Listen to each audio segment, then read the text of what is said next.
Tapos na mga sir yung ating foldable queen size bed frame. Ikabit na rin natin yung gulong. Yan, pinturahan na rin natin siya. Yan. Sobrang tibay mga sir, pwede pang ipamana sa susunod na henerasyon. Pwede na! Pag nagwalis si ma'am, mawawalisan yung ilalim, ano?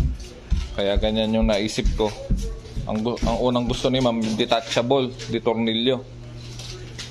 So ganyan yung ginawa ko. Pagka may nilagay kang mga box sa ilalim, madali na lang. Tataas mo lang na ganun. Magaan lang siya. Diba? Pag may box ka rin doon sa gawi doon, angat mo lang dito sa part na to. Magaan lang. Eto na nga, nag 45 degrees na ako mga sir. 1/2 nga pala yung pinaka-frame ng bed, no? Tapos 1.5 yung kapal para hindi tayo mahirapan mag-welding. Dati wala akong kaalam-alam sa pagga-grinder, sa pag-welding. Bali, pinapanood ko lang yung mga gumawa ng bahay ko. Tapos may pagkakataon na wala na akong pang-upa, kaya ako na lang. Ayan mga sir, natapos ko nang i-cutting yung ating frame. Magwe-welding na tayo. Bali, dalawang ganito yung gagawin natin, ano? Kasi foldable siya. Tapos yung mga sulok, ang gusto ni customer walang tulis, kaya ganito yung ginawa ko. Bali, tatapalan natin siya ng pinagtabasan natin ng 45 degrees. Yan, bali sinusukat natin ng maigi para eksakto mga sir. Nung makuha ko na isukat, eto na, ginrinder ko na siya. Yun, no? Sakto mga sir, oh. Ispat-ispat lang natin yan. And boom, nakatapos na tayo ng isang frame mga sir. Bali, ispat pa lang yan, hindi pa natin siya pinu-full wheel. Gagawa ulit tayo ng isa pa.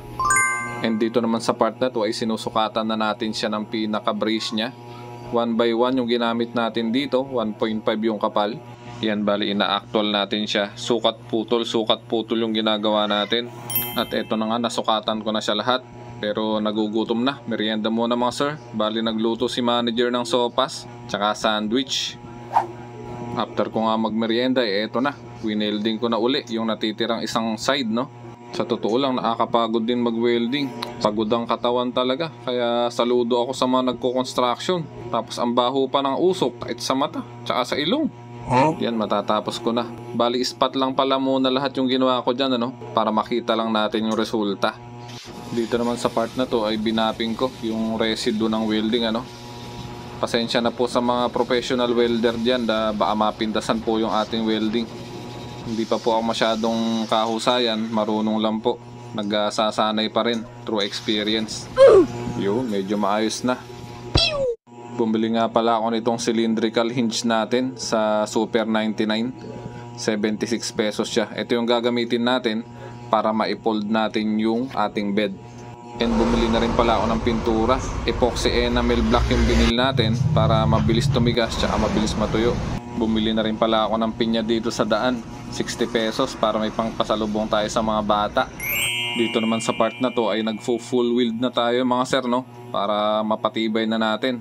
Hihigaan kasi ito nakakahiya naman kung mabaklas ka agad. After nating ma-full wheel yung frame ay isunod ko na itong gagamitin nating paa. 2x2 yung ginamit nating paa para matatag mga sir, no? Bali 12 inches yung pinaka height ng paa niya. Eto na, tiniispat-ispat na natin yung mga paa niya mga sir. Ispat-ispat muna para pag may mali madaling tanggalin.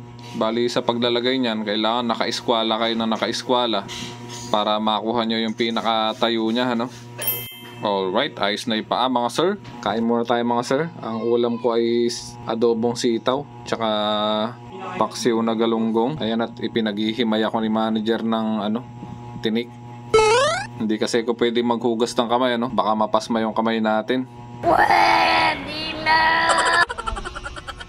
Eto na mga sir, magkaabit na tayo ng cylindrical hinge natin. Bali inibabaw natin yung may butas. Diyan kasi tayo maglalagay ng langis. Yan, bali ginamitan natin siya ng C-clamp para hindi siya magalaw, Alright, natapos na natin mga sir. Bali tinetesting ko na siya kung magpo-fold talaga siya. Ayan. So bali pintura na lang ang kulang niya tsaka yung gulong. Tapos magbabapping tayo ng mga residue ng welding. Ito pala yung gulong na ikakabit natin. Dinala nila ma'am. Bali galing to dun sa lumang bed nila. I-recycle lang natin. Ito na mga sir, hindi ko na na-videohan yung pagpipintura natin tapos yung pag-welding ng mga gulong. Ayos na to, napaatibay nito, pwede pang ipamana sa susunod na henerasyon mga sir, kaysa yung mga kahoy-kahoy na binubokbok kung hindi tama yung processing ano. Bali nasa 3,000 lahat ng materyales nito, pera yung gulong ano, kasi galing yun sa lumang bed nila plus labor. Eto na, na-deliver na natin sa bahay nila ma'am. Thank you Ma'am Regina. May pang groceries na si manager.